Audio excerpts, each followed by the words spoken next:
I'm Meg Carney, the founding director of the Solstice MFA in Creative Writing program here at LaSalle University. Welcome to the sixth in a series of 7 readings taking place here in Auburndale, Massachusetts, as part of our summer 2023 residency, start of our fall semester. As we open this physical and virtual space, I would like to acknowledge that the territory on which LaSalle University stands is that of the Pawtucket and the Massachusetts people.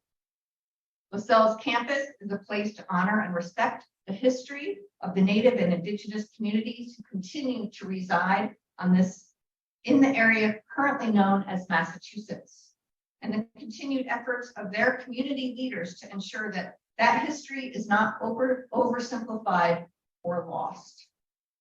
The statement is one small step in acknowledging the difficult history that brought us to reside on this land, and to help us seek understanding of our place within that history.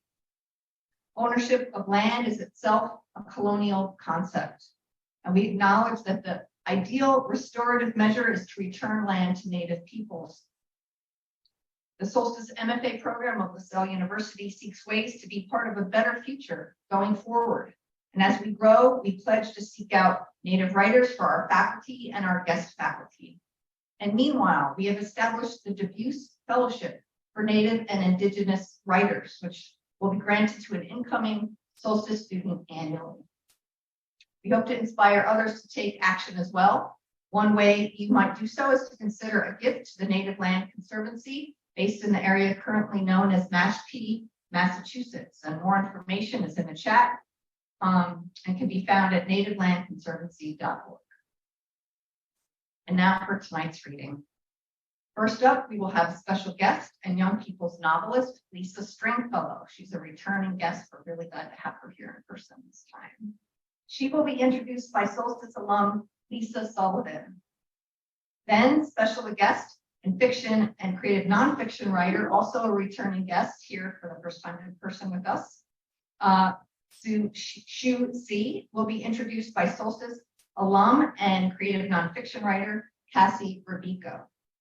And then last, Solstice writer in residence Renée Watson, one of our nation's rock stars of young people's literature, will be introduced by Solstice student Colleen Egan. So I will not come up in between each of the readers, so you introducers know when to appear up here at the mic, starting with Lisa Sullivan.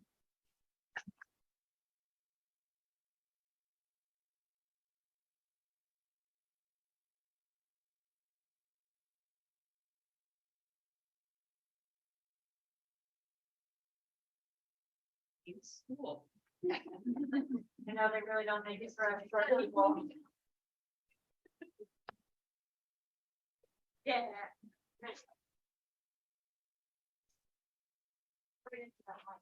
Okay, can you hear me? Yeah. Good evening. My name is Lisa Sullivan. I'm a 2016 Solstice Poetry alum, and I'm thrilled that I get to introduce Lisa Stringfellow, the author of one of my favorite new books, A Comb of Wishes, beautiful cover. Lisa graduated from Dartmouth College with a BA in English and has a Master of Arts in Education from Michigan State University. She's been a middle school teacher for over 28 years and participates in writing communities such as Inked Voices, Grub Street, and Kindling Words. She's a member of Kidlit in Color, Black Creators in Kidlit, and Science Fiction and Fantasy Writers of America. She's also on the Writers Board of National Novel Writing Month and serves as a director on the board of the Asperger Autism Network. She's really done her homework. Lisa's debut middle grade novel, A Comb of Wishes, was published by Quiltree Books in 2022.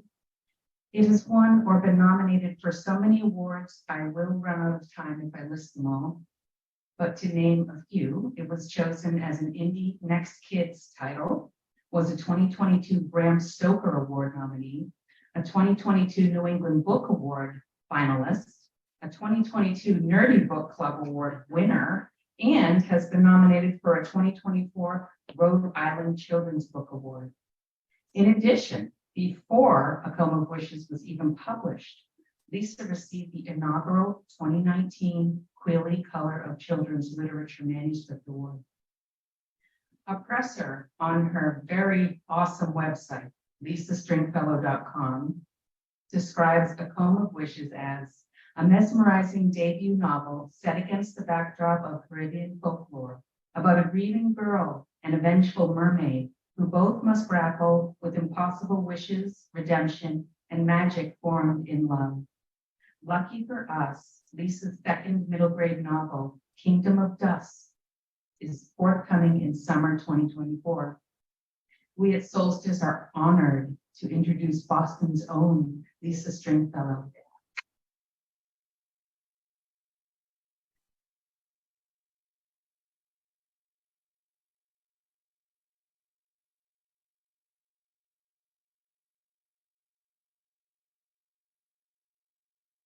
Thank you so much for having me. So I'm going to read from chapter 1, and then I'm going to skip a little bit ahead to later. Sorry. Thank you. Feel free to look it up. There you go. All right. So I'm going to read from chapter 1, and then I'm going to skip ahead a little bit.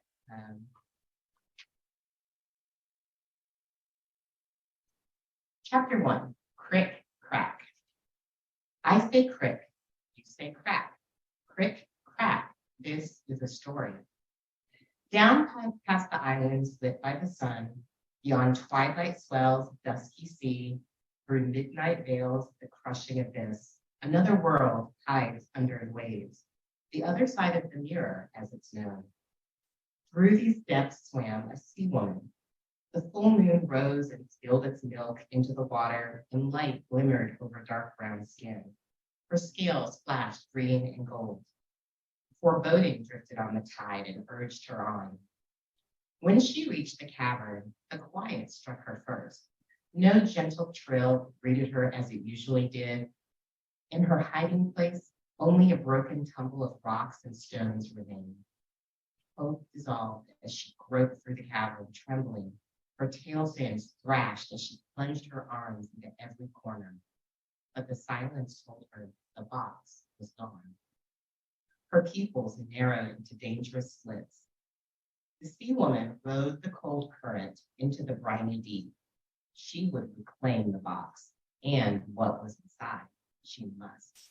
Time and tides would decide. Crick, crack, the story is put on view.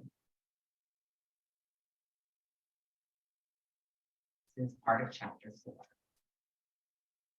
Hila wondered if the box had come from a shipwreck. Miss Innes said that in the old days, the sea had become angry at the merchants who'd grown rich on the backs of the Africans dragged across the ocean against their will.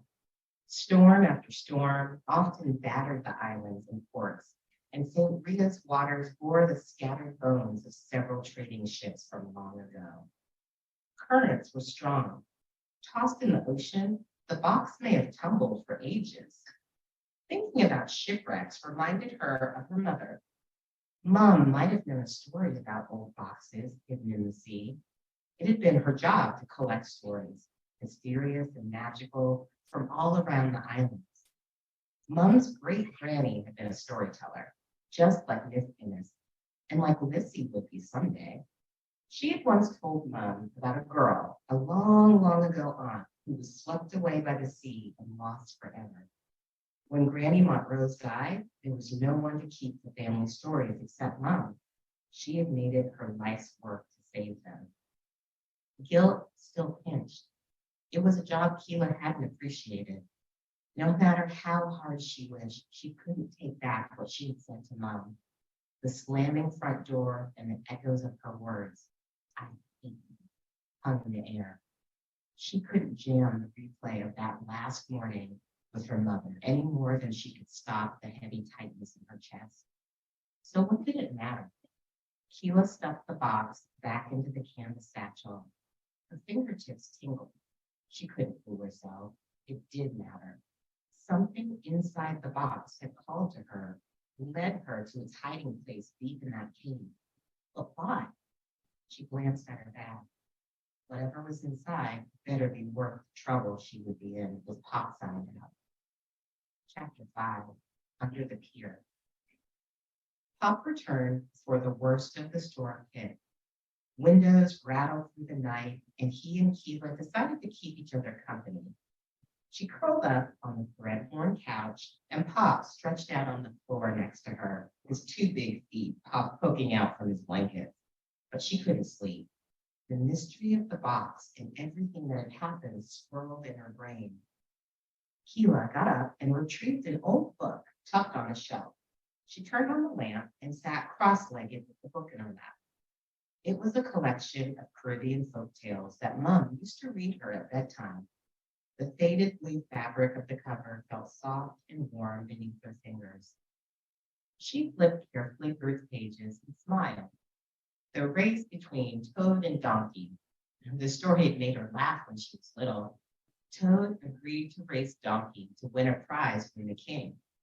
Though Donkey boasted of his speed, Toad tricked him by placing his own children behind each milepost of the race course.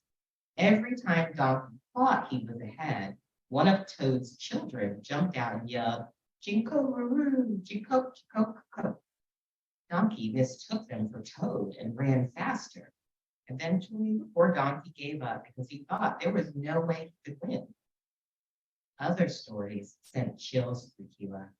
She shivered as she thumbed past the tale of the Heartman, who lumbered through the night, dragging his bag and feeding children's hearts.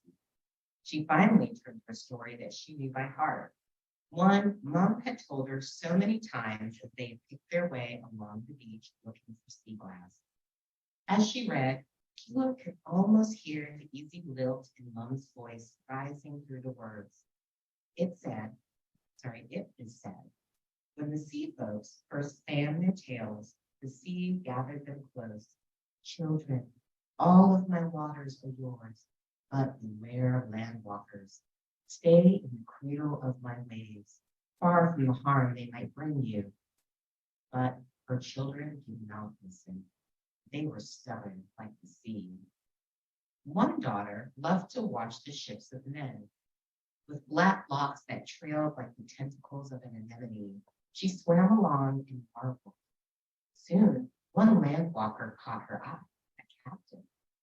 A terrible storm battered his ship, but he refused to leave the helm and was swept into the sea.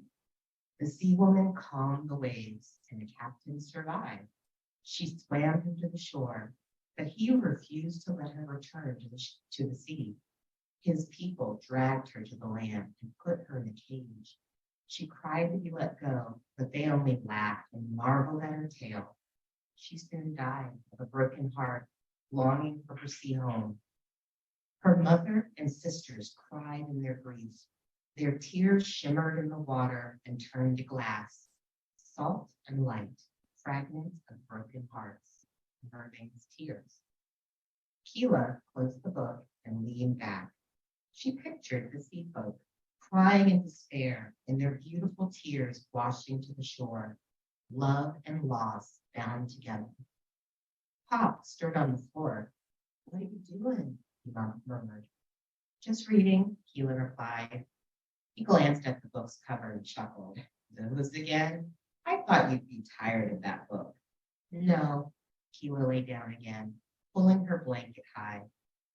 Pop used to tease Mom about whether she believed in the folk tales that she studied. She teased him right back. Her mother was a scholar and dutifully recorded what she was told by the people she interviewed. But sometimes, Mom talked about the stories like they were true. And Keela, she didn't know what to think. Even still, as the storm hammered the house, she was secretly glad Papa had insisted on staying close. Keela closed her eyes and drifted into a restless sleep. When she woke, the room was empty, but Keela could hear Papa shout. She moved quickly, hoping to leave before he could stop her. She pulled her braids into a ponytail and put on her sneakers. Grabbing that canvas bag that she had hidden under her bed, Keela scribbled a quick note to Pop and left it on the kitchen table before she slipped silently out of the house. Morning spun a brightness that felt numb on her bare brown arms. Baytown's narrow streets were littered with trash and debris, a sharp contrast to the beauty of yesterday's walk on the beach with Lissy. The storm's blows were as hard as they were unexpected, leaving the islanders of St. Rita with questions but no answers. Keela had no answers either, not even for herself. The box banged against her side as she picked her way through the mess as quickly as she could.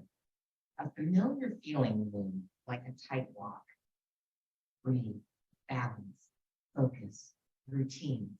The beach, the dive shop, crafting, kept her from falling into the slow of grief that lurked below. People watched, so part of the show required smiling. Keela tried not to worry anyone, especially Pop. Morning, Keela. Such a mess, eh? Keela jumped. She hadn't noticed Mr. Bannister, his back bent as he piled cardboard into a wheelbarrow in front of his store. The red awning above his door sagged with stonewater, and a jagged crack fractured one of his windows. Good morning, Keela said. Sorry for your troubles.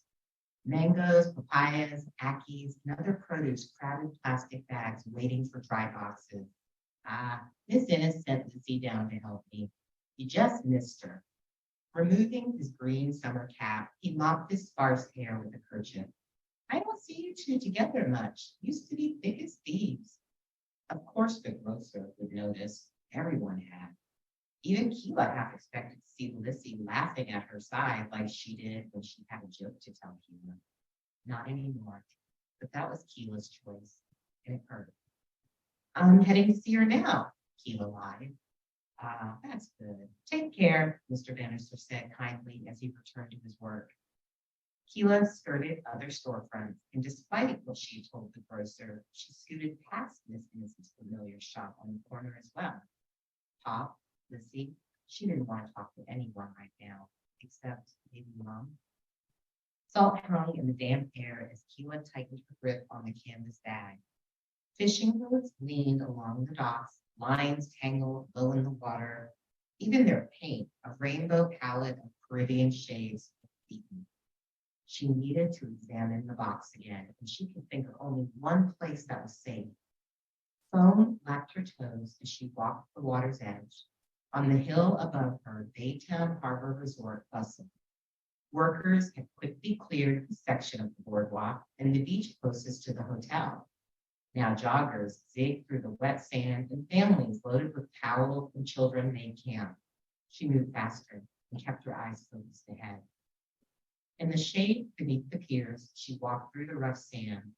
On the other side of some large rocks, a flat slab squatted out of the sun and away from the tourists. A good place to sit. She'd spent a lot of time here since Mom died, her quiet spot. Vacationers always seemed in such a hurry, trying to cram as much as possible into their 4 days and 3 nights. St. Rita was her home, though. On island time, people didn't rush. What could be done today could just as easily be done tomorrow.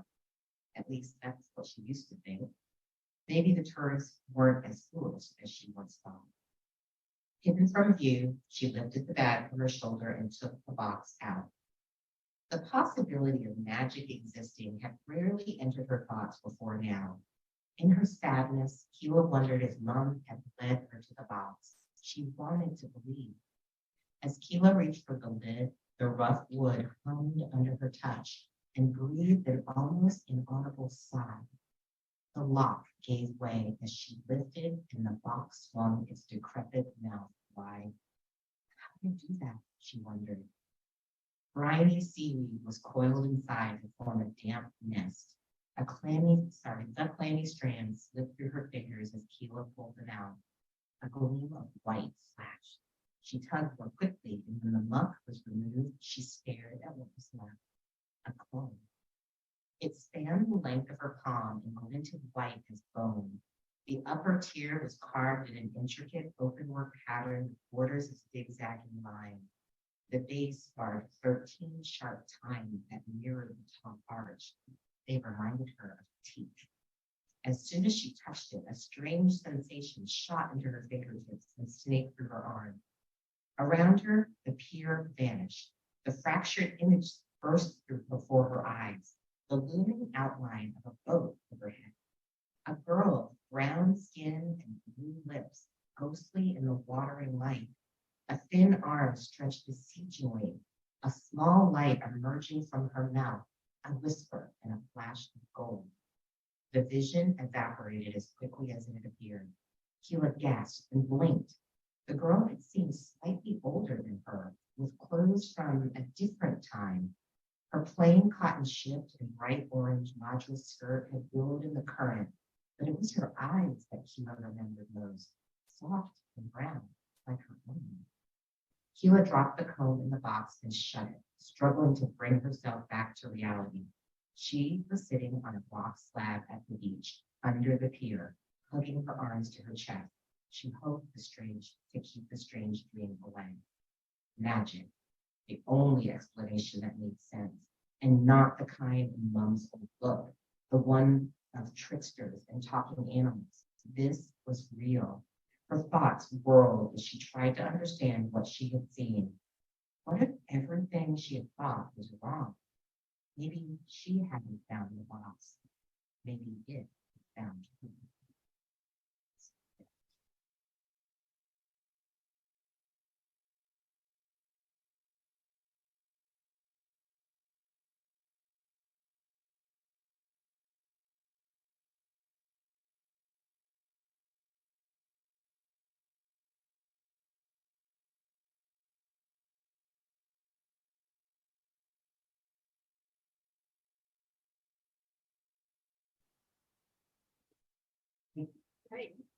Hey. Hi. Before I get started, or maybe part of the introduction for Shusi, I'd like to think of that awesome class today. I think I speak for everyone that was in it. Yeah. They were great. Thank you. Thank you. So, Sushi was published for the first time at the young age of 11. Yes, 1.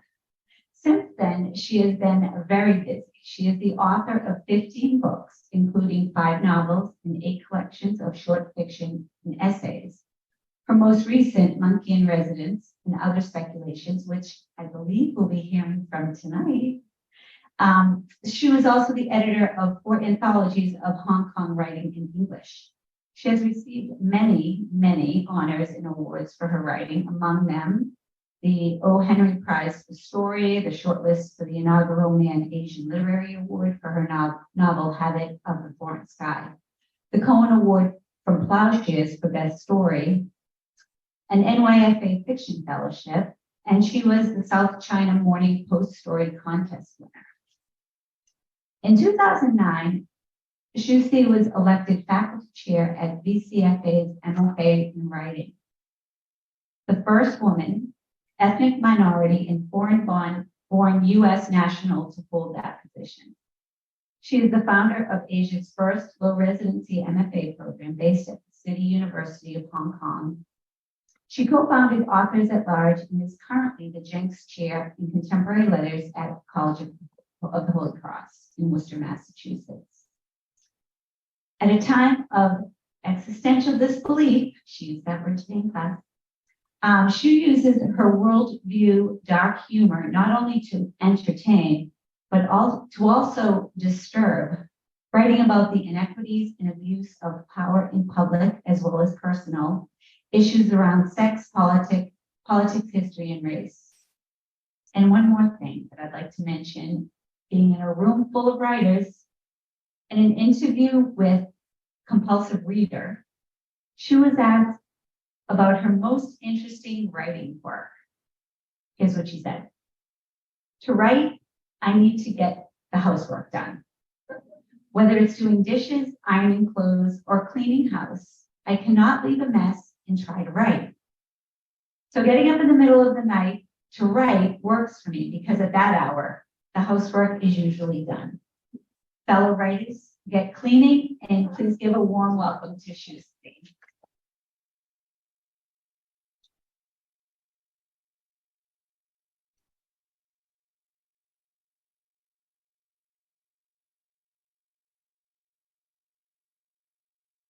Hi, it's nice to be here. You know, it's been a while since I've been at a live residency. The last one was in 2020 in Lisbon. And then we got back to the US and everything was locked down. So it's really good to be here. I'd like to thank Meg and Solstice for having me back again, this time in person. It's really a pleasure to be here. It's been fun. So yeah, I'm going to read from my new book, Monkey in Residence and Other Speculations. And it's a collection, a hybrid one, stories and essays. And since I'm here as a nonfiction writer, I'm going to read from an essay. You know, the book came out in November last year. So it was being put together in the middle of a pandemic and in the middle of the other existential disbelief crisis, what has been happening in Hong Kong, which is, of course, where I was brought up and where I've lived much of my life, and which is now sort of disappearing. So I won't say too much. I'll just read from the first essay, the opening one. It's called Where the World Unwrapped.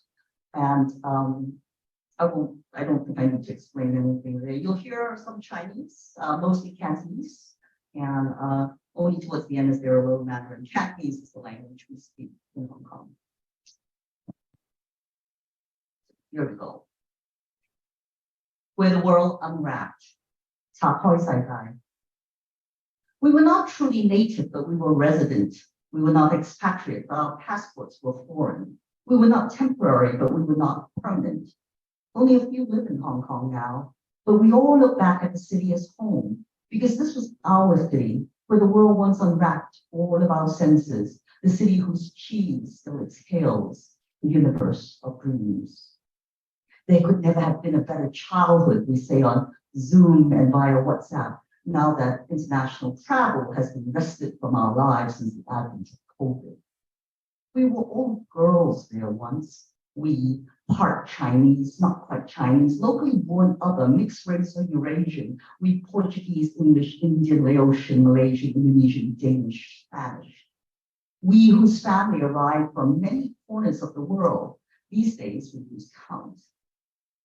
In 2019, I answered the call, reluctantly at first, a little wary of this all-girls network from my Catholic primary and secondary school in Kowloon. French class 1970, their WhatsApp moniker, recall the summer of freedom, the year my Form 5 public exams were finally over and the future remained a blur of uncertainty. We were the French class girls. Students classified as non-Chinese enough who were exempt from taking Chinese in our local government-subsidized school. But French as a subject only began in Form 1. Before that, students either took Chinese or were part of English study group. I had done both, obediently slogging my way through primary 4 or grade 4 Chinese until I finally admitted defeat. Not a minute too soon, because I would definitely have failed Chinese in the primary 6 in the secondary school entrance exam. Alors, voilà, je serai, et nous sommes comme les étudiants français. With few exceptions, it had been decades, over half a century, since I'd seen any of these women. Unlike the majority, I had until very recently lived and worked in Hong Kong, and had split time between there and home in New York City for even longer, over some 20 years. In the past decade, I was resident far more often in Hong Kong, where I paid annual income taxes, plus utilities, rates, and management fees for the family flat, as well as monthly charges for my own local landline, broadband, and cell phone accounts. Some had left in the 60s, most by the 70s or the 80s at the latest, and did not have family to come back to visit the way our Chinese classmates did. I was in touch with those Chinese classmates who returned to or remained in Hong Kong, and we regularly met the ones visiting from abroad. These were mostly not the French class girls, and over the years, my friendship grew with the ones rooted in the city, and conversations were more often Cantonese than English. Among French class 1970, back when we were girls, we always saw the rest of the world as our future. Yet now, post-umbrella movement, post the subsequent unrest that rocked the city with protests battles, barricades, firebombs, and tear gas, the likes of which we last saw in 1967, post the government crackdown so unexpectedly draconian in its repression of all freedoms we once took for granted. Now we look back and wonder, will Hong Kong belong to our future the way it belongs to our past? Nostalgia can be tedious. One reason I initially resisted the idea of reconnection with French Class 1970 was the trepidation of nostalgic reminiscence about a place many of them no longer really knew. It's too easy to remember the good old days as good and overlook what was wrong about the city, why we chose to leave, why we did not return more often than we could have. If not for my mother, whose Alzheimer's decided my return to live at home with her for almost 8 years until she died, I probably would have been more like them, making a life elsewhere, in Canada, Australia, the United States, countries where we mostly ended up. And personal choice would determine whether or not we feel home less or more often in the intervening half century. Returning to Hong Kong is not a necessary journey if there are no parents who tug at our filial conscience or practical problems like family property that must be dealt with back home. If spouses, children, or lovers, as well as other family and friends beyond the South China Sea, command our attention, why waste time and money flying back for just a little nostalgia? Among my Chinese school friends back home, nostalgia reigns supreme at our gatherings. We shriek over the way we used to be, indulge in a past both privileged and pristine, celebrate memories to be preserved for ourselves alone.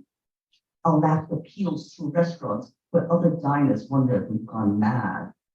Nostalgia offers us relief from our lives to celebrate our lost youth, a time of bliss and self-discovery, when the promise of tomorrow fueled dreams before life and destiny prevailed. Yet since moving my life from the city of my birth, the city that was still home until autumn of 2018, I am drawn towards strangely nostalgic quests. Months before French Class 1970 claimed my attention, I had joined a Facebook group, Hong Kong in the 50s, 60s, and 70s, to see images and memories from a colonial past. There are implied rules for this group. You need to be courteous and considerate. You must not promote your business or products.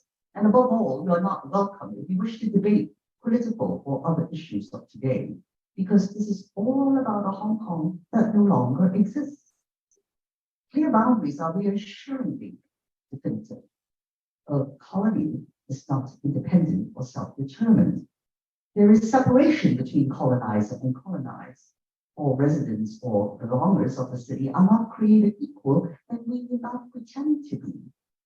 The group's membership comprises those who lived in the city during the 50s, 60s, and 70s, and many are British.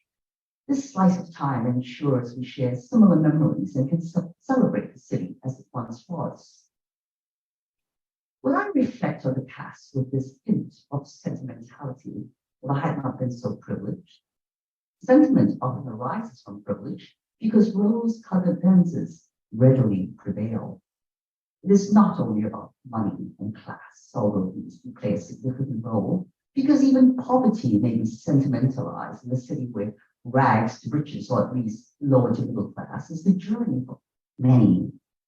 In a migrant city populated in the 50s and 60s by those who fled a communist rule that did not favor intellectuals, entrepreneurs, landlords, or those who clung into tradition, many arrived impoverished. They may have been rich in other ways, but even those who fled with gold and wealth had to start all over again in British Hong Kong as second-class colonized citizens. A Hong Kong boomer, as I am, is readily dismissed by millennials and younger as forever harking back to a past existence that is no longer relevant. After all, they never witnessed this kind of material deprivation or lack of access to education and opportunity, all the basics available in the modern city for most people who now live well beyond sheer survival. The young are not wrong to think of us boomers as ancient history when it comes to contemporary concerns. But now, the paranoia of passport immigration, reminiscent of both the 60s and 80s, is resurging. Those millennials and younger, already blessed with a foreign passport, have ways to detach themselves, even if they choose to protest and fight for democracy. Even those without a foreign passport have traveled, are well educated, will find their footing somehow, whether they remain or leave. I like to think they might now view their boomer parents or grandparents as a tad less ancient or irrelevant. Let's talk about privilege. Mine arose primarily from being a foreign local. My father's nouveau riches gave me an extraordinarily special childhood, filled with parties, fancy dresses, expensive toys, foreign books and food, and a little travel to Southeast Asia. Even Dad's bankruptcy when I was 10, he never amassed real wealth again, became a kind of privilege because it forced me to examine the who, what, where, how, and why of my life. I am what is around me, begins Wallace Stevenson's poem, Theory. For a writer, this surpasses manner, bequeathing you a spiritual room of your own. My Hong Kong was where and how I first unwrapped the world. Not being entirely local, there was no stigma in embracing the English language as my own, because Chinese or rather Cantonese could never belong entirely to me. My parents' mother tongue was Japanese, and Dad was bilingual in Mandarin as well. English was for both their third language. But English is the language of power in colonial Hong Kong, at a time when native language fluency set me apart, notably from locals. White faces never intimidated me because I talked back and later wrote back to empire. Ironically, this still hasn't changed, even though Cantonese and Mandarin are now both official languages as well, because at the dawn of the 21st century, English is the world's lingua franca for pretty much everything. Life, after all, is unfair. Yet in Hong Kong today, all but the ostriches know that Chinese, meaning Mandarin, could eventually become the city's lingua franca, and perhaps even the world's, sooner than perhaps many are willing to acknowledge. But that's probably the subject of another essay. More important than mere English fluency, however, was my early appreciation for other languages, peoples, and cultures. Growing up in Jinsha by the harbor meant I lived at the crossroads of the world. It was not unusual to hear a range of Indian, European, or Asian languages spoken by residents and visitors in the districts, and also at home. My parents brought many foreigners to our home, including relatives and friends from Indonesia, as well as my father's business associates, Japanese, English, Portuguese, Filipino, among others. Visitors to our home comprised a multi-culti melange, mixed race or transnational aunties and uncles whose global journeys touched down in Wales, Singapore, China, Indonesia, East and West Malaysia, Japan, the Philippines, Portugal, England, Canada, the United States, Australia, and elsewhere. At home, we always had a globe and an atlas to unlock the mysteries of foreign places. My father's Mandarin fluency meant he spoke accented Cantonese, the way other non-Cantonese Chinese in the city did. Dad's longtime office partner was Shanghainese, and his Cantonese landed differently on my ear than the Cantonese I heard from the majority population. We ate at restaurants owned by Fujianese or Hokkien-ese. I learned early on that I was not even the right kind of Chinese for Hong Kong, as my ancestors had found their way to Central Java from Fujian. Being Indonesian, Wakyu, I couldn't visit China on that passport until much later, unless I answered the motherland's call in the 60s to Aihuo, the way one of my uncles did. He died in Hong Kong as a Chinese patriot. Even though I disagreed with his unquestioned nation love, my acceptance of it stemmed from an appreciation of China as something larger than merely the Communist Party. Aihuo, or love the nation, was all about people, a way of life, and most of all, a way of being, of feeling you can belong in your own skin without compromise to the West. As a child, China terrified me because we heard many reports about how bad it was under Mao, how persecuted some of my own relatives were, including my patriotic uncle, who was relegated to a pig farm. But I also listened to those other Chinese voices, the non-Cantonese ones, whisper their alienation in Hong Kong. The Hong Kong Cantonese exhibited a different kind of persecution, cultural rather than political, and post-colonially, they became our overlords, the way the British once were. My siblings and I, privileged by our local education to speak with a correct accent, mocked our parents, young Cantonese, but their run-tune tones taught me not to close the door to languages, accents, cultures, and other ways of being Chinese. In graduate school, I studied Mandarin to recoup some literacy and to speak, albeit badly, this four-tone dialect language, because China was, is, and always will be as much my world as the United States, the country I've chosen to also call home. Thank you.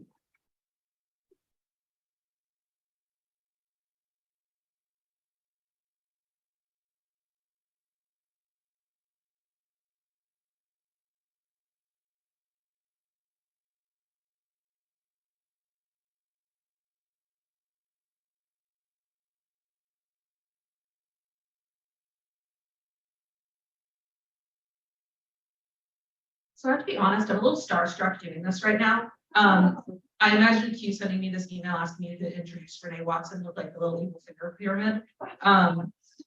Like he knew I would be. Because I mean, how can you not be? I had to cut down the list of all of the things that Renée Watson has done to fit it into 2 minutes. So this is my best shot at putting Renée Watson into a 2-minute introduction. Renée Watson is one of the reasons I decided to change my major into young adult literature.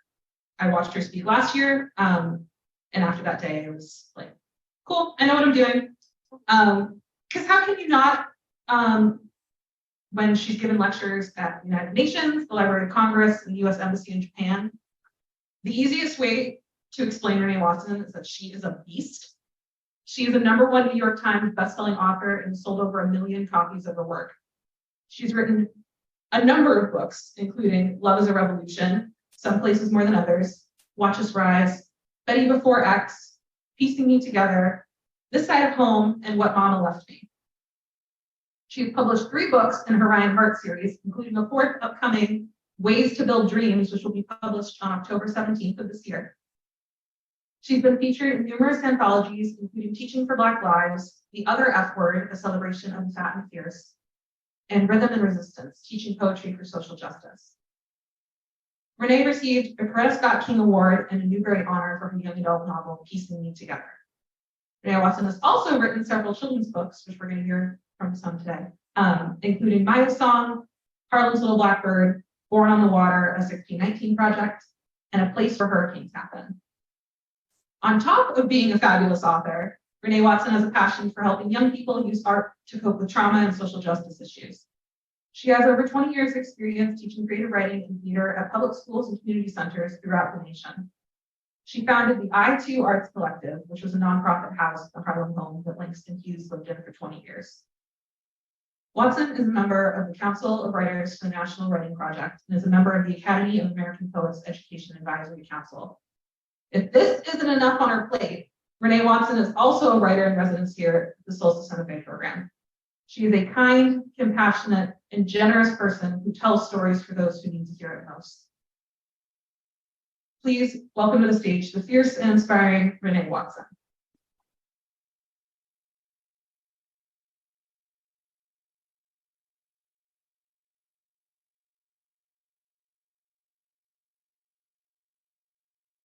Good evening, everyone. You can talk to me. Good evening, everyone. Thank you so much for that beautiful introduction. It's always good to be home, to come back and to see all of you in person. I'm going to read from Maya's song. I was invited into this project. Brian Collier, one of my favorite illustrators, was under contract to do a story about Maya Angelou and invited me to write it, and he did the illustrations. I want to say that I did not sanitize her story. So I want to let you know I'm going to read a portion of her story, which is that when she was a child, she was sexually abused.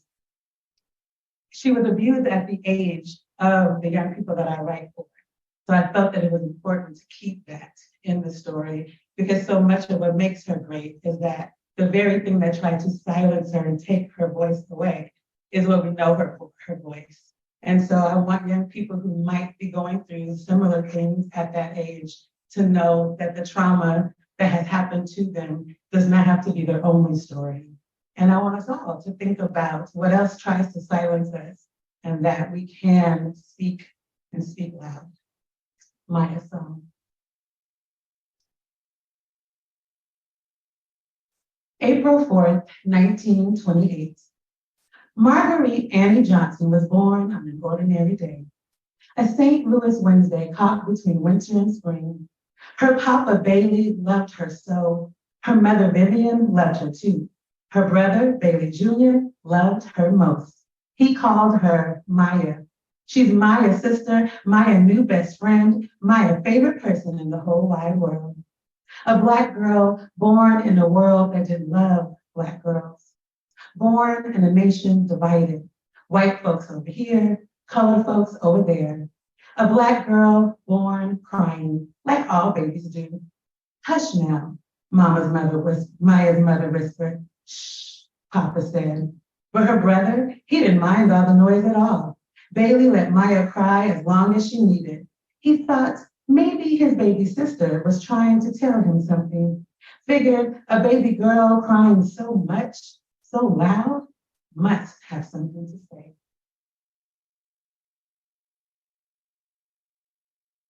Sunday mornings. Sunday mornings were for putting on handmade dresses and patent leather shoes. Sunday mornings were for sitting on the hard church pews, hymnal in hand, singing songs. Sunday mornings were for shouting amen and hallelujah when the pastor said, we are all God's creation and God is love. On Sunday mornings, Maya had to hold in her giggles when the women got to waving their hands and rocking from side to side, when the deacon who couldn't sing belted out a song anyway. Sunday mornings were for listening to the preacher say, we've come this far by faith, still got a long way to go. Sunday mornings were for learning how to keep on going, how to keep on and on. When letters come together. Mama had a friend who borrowed books from the white school. Most things were better at the white school. The books were new and no pages were missing. Mama used the books to teach Maya how to read. Maya practiced putting letters together, making sounds and words that painted pictures in her mind, taking her to far away places. Maya buried the words of great poets and writers deep inside, deep inside. Word seeds from Shakespeare and Paul Laurence Dunbar, word seeds from Langston Hughes and James Weldon Johnson, a whole garden of words growing, growing inside. Caged in. Sometimes bad things happen. Sometimes darkness comes. Maya was 6 when she moved back to St. Louis to live with her mother. She rode the train with Bailey. When Maya was 7 years old, her mother's boyfriend hurt her body, hurt her soul. Don't tell nobody, he said. Don't say a word. Sometimes bad things happen. Sometimes darkness comes. Maya couldn't keep the pain inside. She told Bailey and they cried and cried. And Bailey told her mother because he knew some secrets shouldn't be kept inside. Sometimes bad things happen. Sometimes darkness comes. The man who hurt Maya died a few days later, and Maya thought it was all because of her voice. If I had kept quiet, he'd still be alive. Maya bottled up all her words, caged them inside. A bad thing had happened. Darkness had come. how to listen. Maya kept all the words she knew to herself. No more feeling the buzz of the bee vibrate her lips. No tongue against her teeth to say, thank you, or I love you. Not using her voice meant Maya's ears took in more sound. The chirp, chirp, chirping of birds, the rustling of wind tickling leaves, the tired sigh her mother let out at the end of a long day's work. Not using her voice meant Maya's eyes saw more. The way the sky swallowed the sun, always slow. She saw the look on her mother's face every time she tried to get Maya to speak. Say something, talk to me. But her brother, he never tried to get her to talk. He knew his sister would speak again when she was ready. Bailey sat with Maya on the porch, holding her hand, nothing spoken out loud, but still so much being said.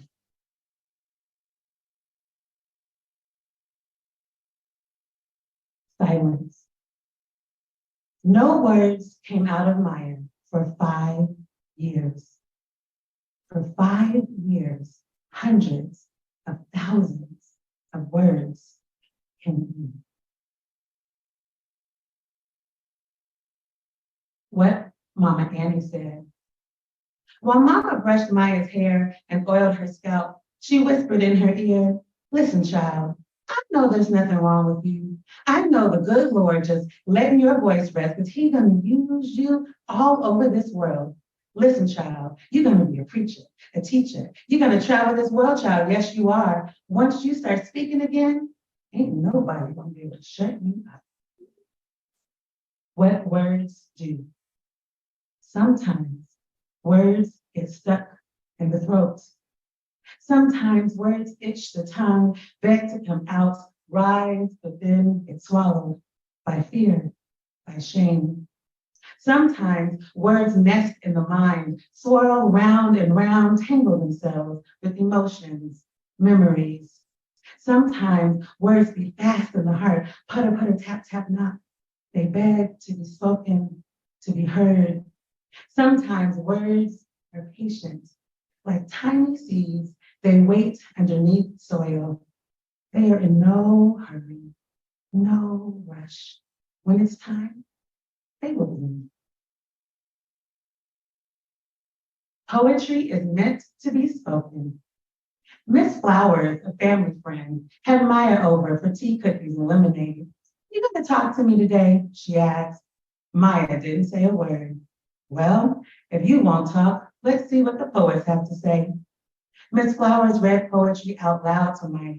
Every time they read poetry together, Miss Flowers noticed Maya's smile, the light in her eyes. Maya, sweetheart, you seem to really love poetry, but you know, you can't really love poetry unless you say it out loud. Miss Flowers told Maya, you can't really love poetry till you speak it, till you let the words in you out. Rebirth. Maya took a poetry book and ran under the house where the chickens rested. She sat on top of the soft dirt, opened the book, opened her mouth, and words came out.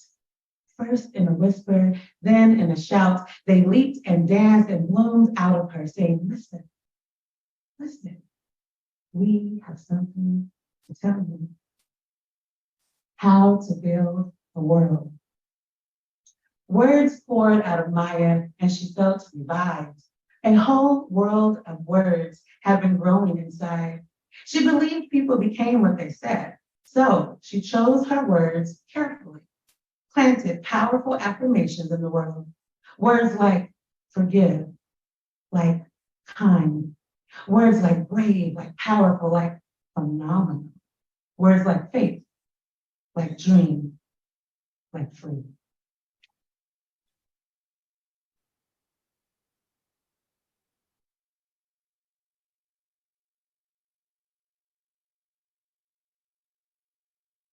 Brother Jimmy, Brother Martin. Maya loved James Baldwin and Dr. Martin Luther King Jr. with a deep, deep love. They were more like sisters and brothers and friends. Jimmy was light in the darkest of rooms. Martin was water in the parched desert. Maya and Jimmy wrote about their experiences living in America as a Black woman and man. They were known all over the world, but when they were at home in Harlem, they were just two friends sitting at the kitchen table, talking, debating, and loving each other.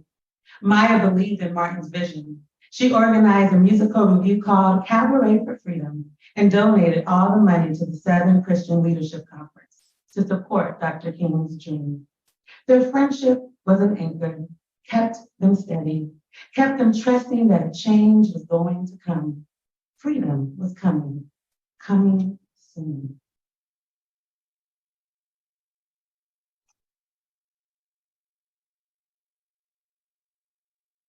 April 4th, 1968.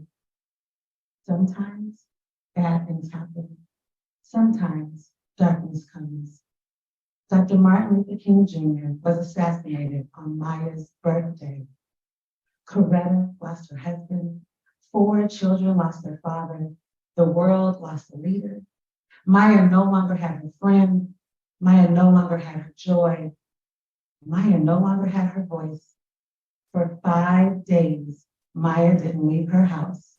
For 5 days, Maya couldn't speak. Rising. Jimmy refused to let Maya keep her words inside. He took her to a friend's house for dinner. After dinner, the guests gathered around Maya and listened to her story about growing up in Arkansas. Every time one story ended, they asked for another. Maya's stories were so good, and editor Bob Loomis asked if he could publish them. The world needs to hear your story. No one can tell it like you. Maya started writing her story down. She titled her first book, I Know Why the Caged Bird Sings. She wrote about all of the joy and the sad times. She wrote about all of the cities she ever called home. She wrote about her family and friends who were no longer alive to tell their own stories. She carried them with her every time her pen touched paper. She was writing her story and their stories too. Good morning. A cool, crisp day, the sun a light glow. Maya's words echoed across oceans, blasted out of radios and television, and hung over Washington, D.C.'s sky. Give birth again to the dream. Each new hour holds new chances for new beginnings. It was the inauguration of President Bill Clinton. He loved Maya's books and poems, and he asked her to write a special poem for the nation. Maya was the first woman and the first Black person to be given this honor. Nearly 30 million people listened to her poem on the pulse of morning. Maya's mama was right. Maya was a preacher, a teacher, a Black girl whose voice chased away darkness, ushered in light. Free Bird. Maya wrote her story in the form of autobiographies, poems, and songs. She performed in movies and plays and gave lectures in many countries. No holding her head down, no hiding, no more silence. She didn't have the pitch-perfect voice others had, but she had her songs, her stories, her poems, and she alone was enough. Thank you.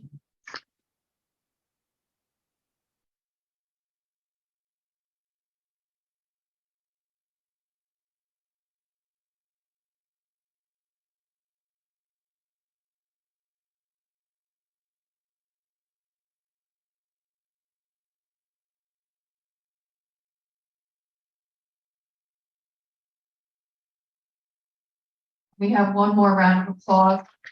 Renée Watson, Stringfellow.